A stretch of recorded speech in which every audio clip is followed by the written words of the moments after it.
নমস্কার। আমি সেদিন আমার একজন ক্লিনিকে একজন পেশেন্টকে জিজ্ঞেস করলাম, "কেমন আছেন? এমনি তো রিপোর্ট-টিপোর্ট তো ভালোই আছে।" বলছে, "হ্যাঁ স্যার, আপনার ওষুধপত্র খেয়ে তো ক্রিয়াটিন মোটামুটি স্টেবলই আছে। কিন্তু এই লাউ পটল খেতে, খেতে জীবনটা শেষ হয়ে গেল।"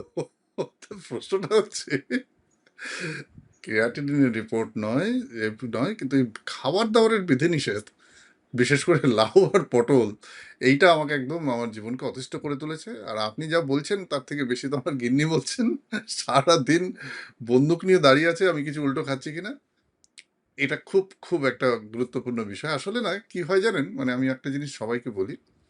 আমি দেখেছি একটা শিশুদের থেকে লেসন নিয়ে আমরা দেখেছি। একটা বাচ্চাকে যদি আপনি বলেন এটা করবেন না, ও এটা বেশি করে।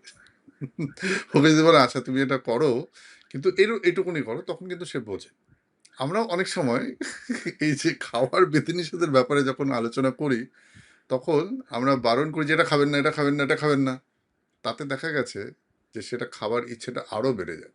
কিন্তু আমরা যদি সেটা বুঝিয়ে বলি যে দেখুন এটা আপনি খেতে পারেন, কিন্তু এইটুকুনি পরিমাণে খান, বেশি খেলেই প্রবলেম হতে পারে। তখন mind understands we can follow it. Honestly chronic kidney ডিজিজে খাওয়া যাবে না বলে এরকম কিছু নেই। কিন্তু দরকার যেটা সেটা হচ্ছে পরিমিতিবোধ। কতটা খাবো? আর কিছু, কিছু পরিস্থিতিতে যখন আমার হয়তো পটাশিয়াম বেড়ে গেছে, ফসফরাস খুব বেড়ে গেছে। আমি ফসফরাস কন্ট্রোলের জন্য চেষ্টা করছি, তাতেও ফসফরাসটা কন্ট্রোল হচ্ছে না। আম হাইপারটেনশন আনকন্ট্রোলড, সেইজন্য নুনে আমাকে একটু চেক করতে হবে। এরকম কতগুলো খুব সেগমেন্টে, সেটা খুব লিমিটেড, বিরাট কিন্তু কিছু নয়। কিন্তু আমরা মাথায় ক্যারি করি যে এই রে আমার তো কিডনির অসুখ হয়েছে আমি কিছুই খেতে পারবো না। এইটা প্রচণ্ড একটা রং অ্যাপ্রোচ। সিকিডিতে অনেস্টলি সবকিছুই কিন্তু খাওয়া সম্ভব, provided we know the science of food, provided we know the science of nutrition.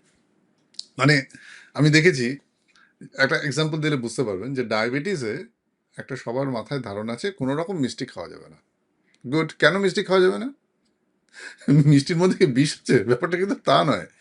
মিষ্টি ডেলিভার্স এ কনসেন্ট্রেটেড ক্যালোরি, মানে একটা রসগোল্লা খেলে আমাদের প্রায় 250 কিলো ক্যালোরি শরীরে চলে যায়।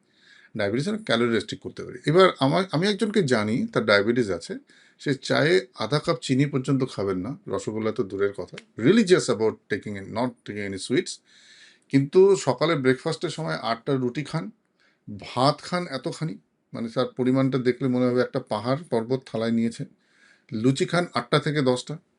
তো উনার যে টোটাল ক্যালোরি ইনটেক সেটা প্রায় 3.5 থেকে 4,000 ক্যালোরি কোনো মিষ্টি না খেয়ে।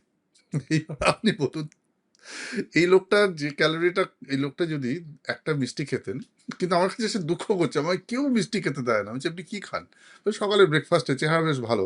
8টা থেকে 9টা রুটি খাই, তারপর ভাত খাই।" "কতটা ভাত খান?" বলে, "হ্যাঁ, মোটামুটি এ তো আজকাল দেয়ই না, খিদে মেটে না তাই আরো দিচ্ছে।" সো এই মানুষটির calorie intake is extremely high. উনি যদি একটা মিষ্টি খান আর ওদিকে ভাতের পরিমাণ একটু কমিয়ে, রুটির পরিমাণ দুটো কমিয়ে, সেটাকে হয়তো সবজি বা অন্য কিছু ফাইবার কন্টেনিং ফুড যেটাতে ফিলিং এফেক্ট হয় সেটা দিয়ে খান, তাহলে কিন্তু মিষ্টি খেতে বারণ নেই। প্রবলেমটা হচ্ছে মাথায় ঢুকে গেছে যে মিষ্টি খাওয়া যাবে না। ১ কাপ চিনিতে কত ক্যালোরি থাকে বলুন তো? 40-50 ক্যালোরিজ। তো সেইরকম ৫০ ক্যালোরি আর ১ থালা ভাতে আপনার তো ১,০০০ ক্যালোরি। এর কোনো কম্পারিজন আসে না। কিন্তু লোকটা খুব কষ্টের মধ্যে আছে যে আমি প্রচণ্ড ডায়াবেটিস মেইনটেইন করছি। আমি একটুকু চায়ে চিনি খাচ্ছি না। কিন্তু চায়ে চিনিটা তো গোল নয়, গোলটা হচ্ছে ক্যালোরি। সিমিলারলি ইন সিকেডি ডায়েটেও যখন আমরা ধরুন মানে যে জিনিসগুলো রেস্ট্রিক্ট করি তার কারণটা যদি আপনি বোঝেন আর সেটা যদি একটু ভলিউমেট্রিক অ্যান্ড পোর্শন সাইজ সম্পর্কে একটু আইডিয়া থাকে, ধরুন একজনের ইউরিক অ্যাসিড বেশি আছে বা তার ক্রিয়াটিনটা একটু রাইজিং ট্রেন্ড, আমরা চাইছি তার প্রোটিন কন্টেন্ট একটু কমাতে, তাকে আমি বললাম যে আপনি হয়তো সপ্তাহে 2 দিন মাংস খেতেন, সেটা 1 দিন করুন বা খেলেও পরিমাণটা এতটুকু করুন, বাকি প্রোটিনের রিকোয়ারমেন্টটা আমরা অন্য ফুড থেকে যদি ব্যালেন্স করি তাহলে দ্যার ইজ নো প্রবলেম। কিন্তু প্রবলেমটা হচ্ছে আমরা একটা ক্যারি করি মাথায় কিছু নেগেটিভ আইডিয়া যে এই হয়েছে, এই চলবে না, চলবে না মানে চলবেই না। এই জিনিসটা বোধহয় ঠিক নয়। তো আমার উচিত পেশেন্ট এম্পাওয়ার্ড নিউট্রিশন প্রসেসটাকে ফলো করা। মানে কি?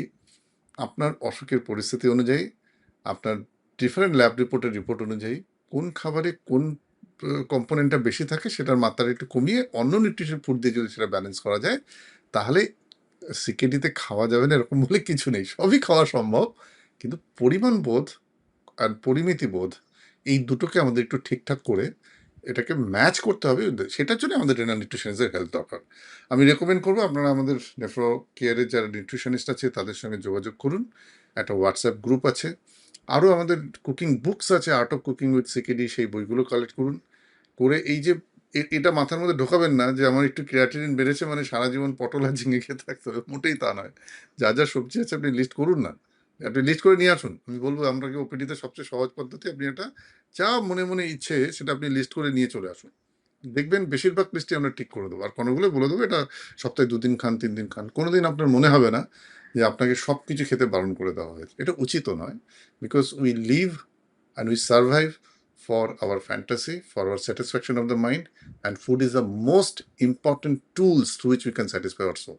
সেই জন্যই তো বাড়িতে কেউ এলে, কোনো অনুষ্ঠান হলে, ছেলের বিয়ে হলে, পৈতে হলে, জন্ম হলে, সব কিছুতে আমরা কিন্তু খাওয়ার একটা মাধ্যমে সবাইকে we connect people with the gut. কি খাচ্ছি সেটা দিয়ে সবার সঙ্গে সবাই কানেক্ট করি।